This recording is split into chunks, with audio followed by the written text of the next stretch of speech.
উপনির্বাচনে ভারতীয় জনতা পার্টি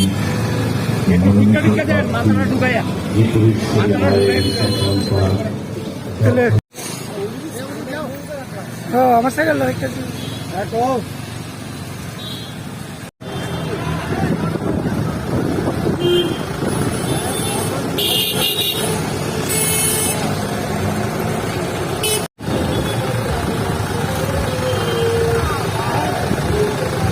মন্ডলী আগামী 23শে জুন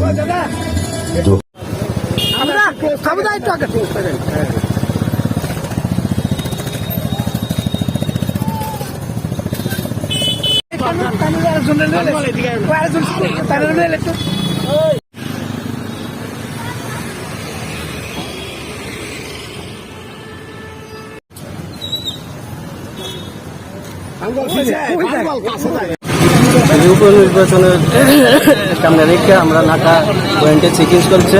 আমরা SST নাম্বার 4 রামনগর পুলিশ ফাঁড়ির সামনে সকাল 8টার দিকে যথারীতি দুপুর 2টা, তারপরে আরেকটা টিম আসবে। এরকমভাবে 24/7 যথারীতি চেকিং চলে প্রত্যেক দিনেই নির্বাচন অবধি।